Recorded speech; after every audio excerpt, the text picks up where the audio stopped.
হুজুর, আমাদের সৈনিকেরাও পুরুকে ধরতে ব্যর্থ হয়েছে।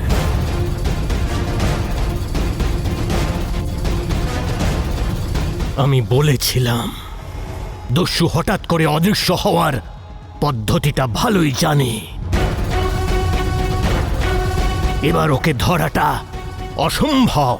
আর আমিও বলে দিয়েছি সাউদারাস, পুরুষোত্তম নিজের অপরাধের শাস্তি অবশ্যই পাবে। এটা পৌরবরাজের প্রতিজ্ঞা, এটা পৌরবরাজের প্রতিজ্ঞা, এটা পৌরবরাজের প্রতিজ্ঞা, এটা পৌরবরাজের প্রতিজ্ঞা।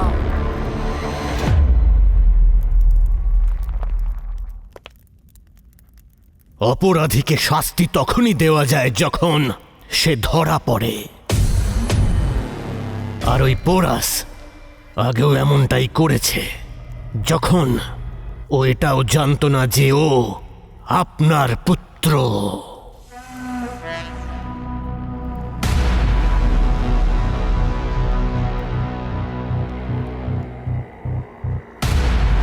আর এখন ও সব কিছু জানে। আর ও এটাও জানে যে ও আপনার আর মহারানী অনুসুয়ার পুত্র। এই পৌরব রাষ্ট্রের রাজকুমারও। আর ঠিক সেটারই সুযোগ নেবে ও। আর সব থেকে প্রয়োজনীয় কথা যেটা ও জানে সেটা এটাই যে মহারাজ বমনি নিজের সন্তানকে কোনোদিনও আঘাত করবেন না।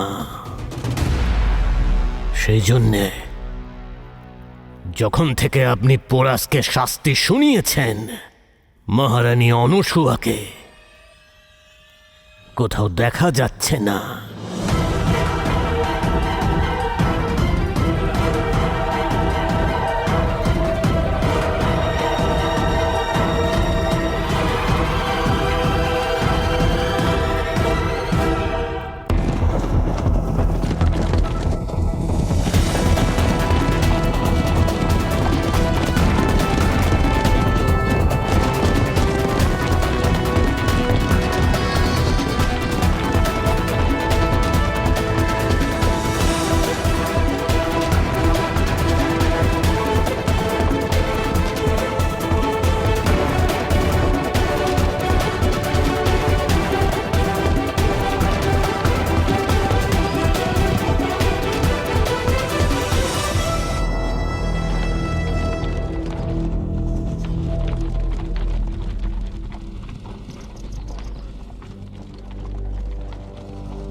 কি হলো মা?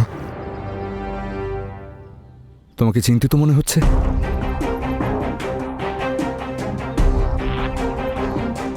চিন্তা একটাই, যেটা 21 বছর আগেও ছিল পুরু। নিজেদের মধ্যে ঘৃণা, নিজেদের মধ্যে বিদ্বেষ।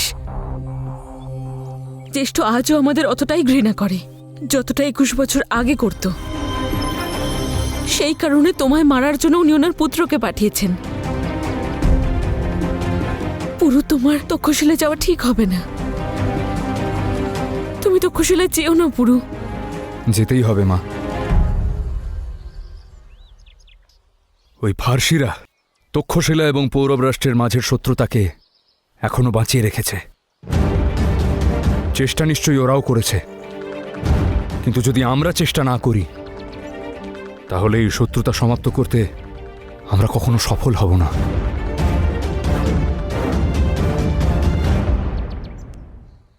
অখণ্ড ভারতের স্বপ্ন দেখেছে আমার মা, আর পুত্র হওয়ার দরুন আমি সেই স্বপ্ন অবশ্যই পূর্ণ করব মা। তক্ষশিলা এবং পৌরব রাষ্ট্র এক অবশ্যই হবে।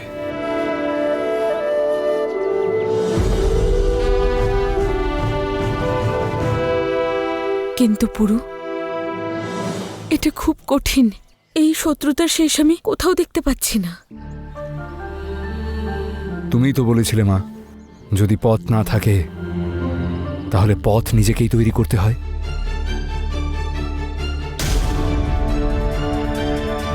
আমি তোমায় কথা দিচ্ছি মা, যে তোমার পুত্র তোমার এই অখণ্ড ভারতের স্বপ্নকে অবশ্যই পূর্ণ করবে। পথ আমি তৈরি করব।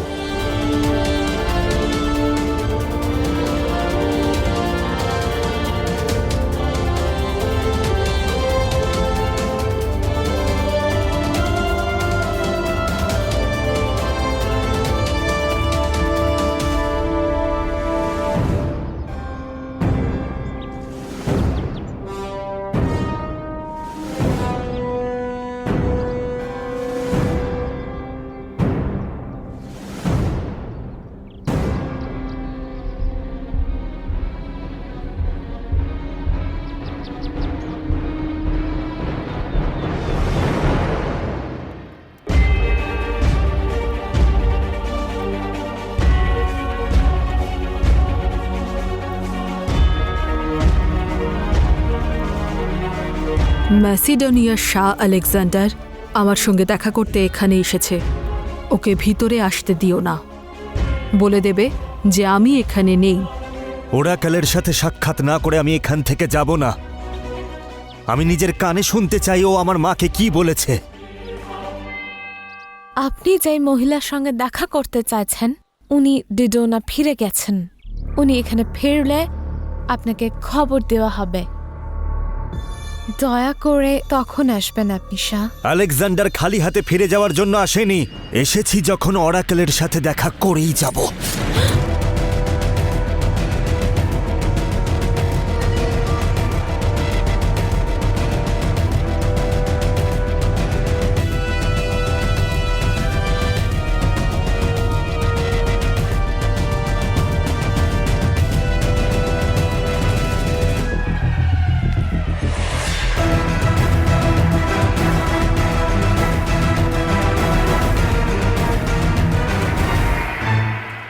পৌরব সেনারা আমাদের জঙ্গলের অন্যদিকে খুঁজছে। এখান থেকে বেরোনোর এটাই উচিত সময়।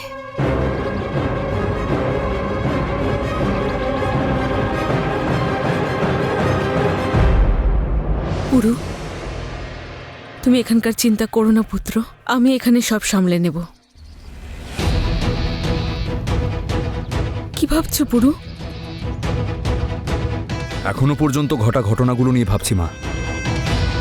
যা কিছু তোমার সঙ্গে হয়েছে,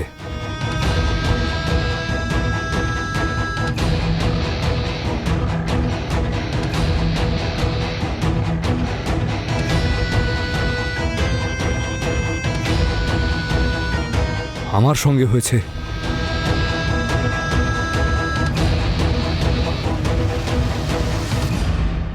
দস্যু লোকে ঘটেছে। এই সব ঘটনার পেছনে একজন ব্যক্তি উপস্থিত ছিল, দারায়ুস। আমি ওই দারায়ুসের সব খেলা এখন বুঝতে পেরে গেছি মা। আমার পূর্ণ বিশ্বাস যে বাবার হত্যার পিছনেও শিবদত্ত শ্রীর হাত না, ওই দারায়ুসেরই হাত ছিল।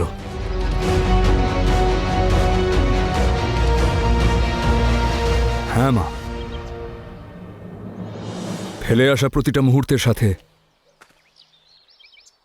সত্য আমার সম্মুখে আরো পরিষ্কার হয়ে যাচ্ছে। হস্তিকে ব্যবহার করে দারায়ুস আগে দস্যু লোকে গেল, তারপর বাবাকে হত্যা করে হস্তির মনে আমার বিরুদ্ধে শত্রুতা তৈরি করল।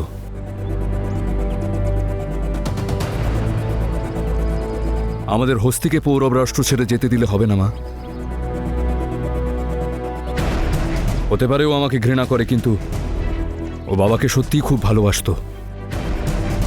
যদি আমরা হস্তিকে বিশ্বাস করাতে পারি যে বাবার হত্যার পেছনে দারায়ুসের হাত ছিল, তাহলে হস্তি আমাদের সঙ্গে যুক্ত হবে। দারায়ুস হস্তির সঙ্গে সম্পর্ক তৈরি করে আমাদেরকে মাত করল। এখন আমরা ওই সম্পর্কের সুযোগ নিয়ে দারায়ুসকে মাত করব।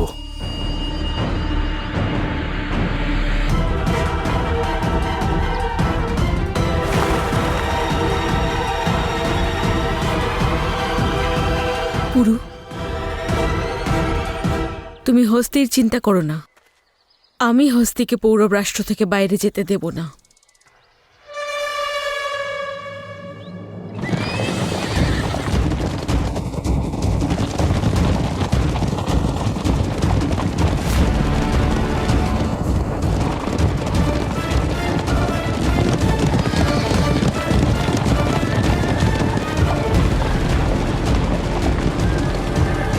আরো সৈন্যদল আসছে, আমাদের এখান থেকে বেরোতে হবে।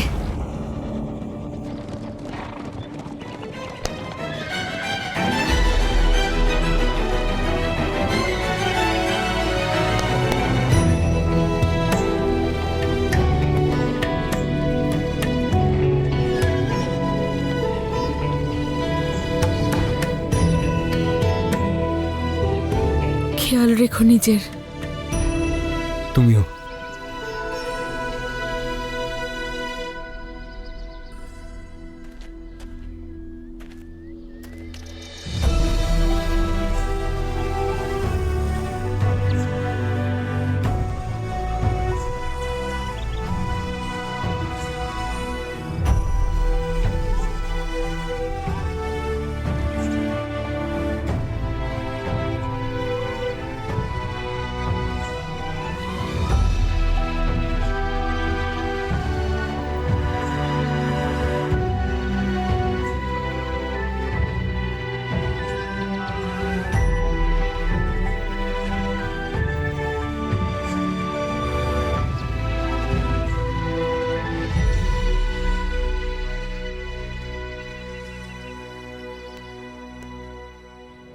যাও।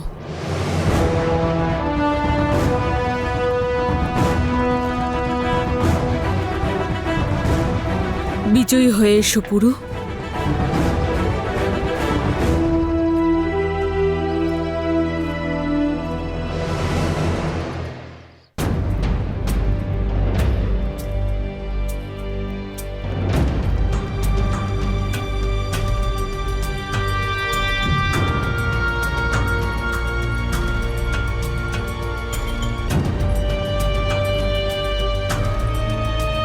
আপনি আমায় ডেকেছেন আর্য?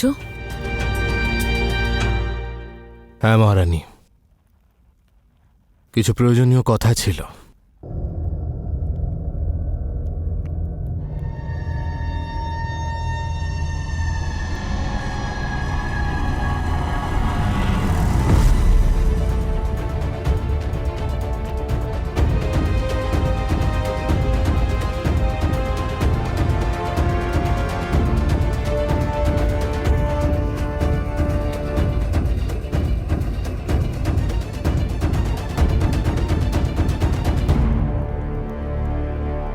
পৌরব রাষ্ট্রে এত কিছু ঘটল, এক দেশদ্রোহী আমাদের সুরক্ষা ব্যবস্থা ভেঙে পৌরব রাষ্ট্রের মুখে চড় মেরে রীতিমতো পালিয়ে গেল, আর আপনার দিক থেকে কোনো প্রতিক্রিয়া নেই।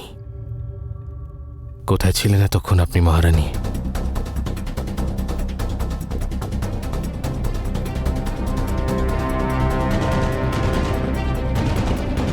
যদি জিজ্ঞাসাবাদই করতে হয় তাহলে স্পষ্ট করে বলুন মহারাজ, আমি সব প্রশ্নের সম্মুখীন হতে প্রস্তুত।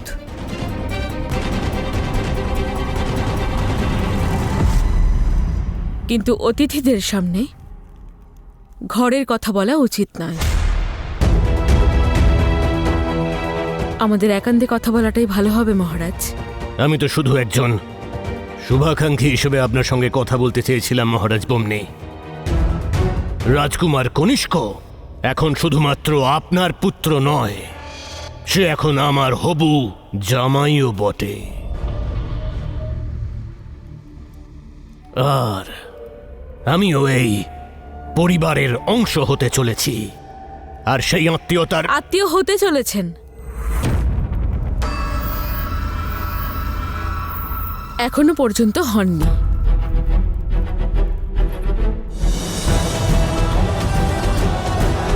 সেই জন্য পারিবারিক কোনো বিষয়ে হস্তক্ষেপ যদি না করেন সেটাই বরং ভালো হবে। সাদা রায়ুষ। মহারানী অনুসুয়া, আপনি ঠিকই বলেছেন। মহারাজ বমনি, এখনো তো বিয়েটা হয়নি, তাই না? আর সেই জন্যে এই বিবাহের ব্যাপারে আমার কোনো প্রশ্ন তোলা উচিত নয়।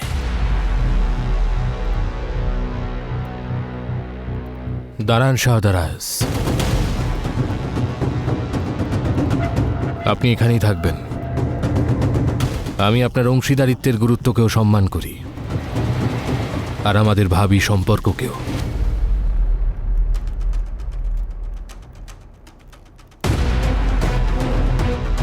উত্তর দিন মহারানী। পুরুকে দণ্ড দেওয়ার কিছুক্ষণ আগেই আপনার ওখান থেকে চলে যাওয়া আর পুরুর ওখান থেকে পালিয়ে যাওয়া, এর মধ্যে কি কোনো সম্পর্ক আছে? একজন মায়ের মমতা কি একজন রানীর কর্তব্যের ওপর প্রভাব ফেলছে?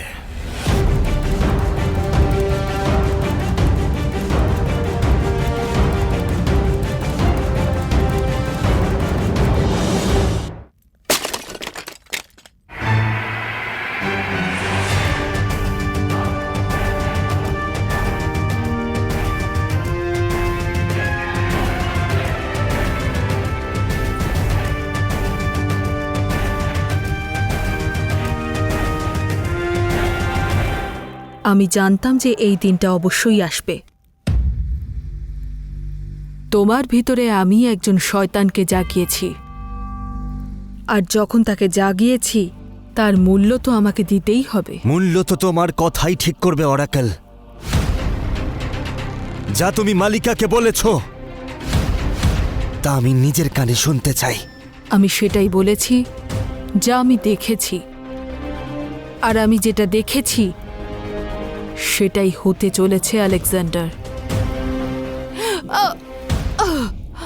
যদি তোমার মুখ থেকে এই কথাগুলো বের হবার আগে তুমি নিজের ভবিষ্যৎটা দেখতে পেতে।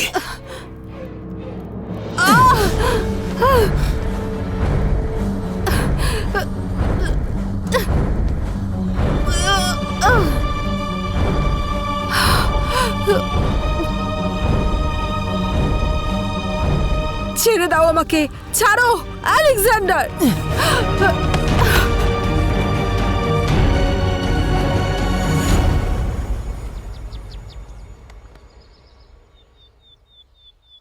ছেড়ে দাও আমাকে।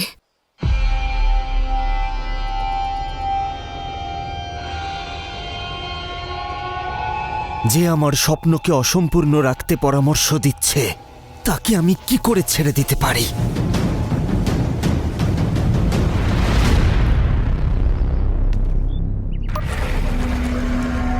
কি হলো?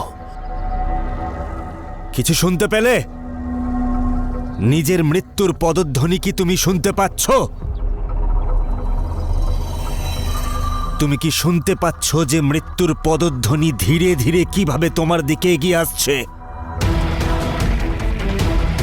এবার আমি তোমার মুখ থেকে শুনতে চাইছি, কি দেখতে পাচ্ছ তুমি? আমার ভবিষ্যতে কি লেখা আছে বলো। ভারতে গিয়ে কি আমি পরাজিত হব? কেউ আছে যে আলেকজান্ডারকে হারাতে পারে? তুমি এমন একজন যে কখনো পরাজিত হবে না। আমি এখনো বলবো যে তোমাকে কেউ হারাতে পারবে না। তোমার ভাগ্য তোমাকে ভারতে নিয়ে যাবে।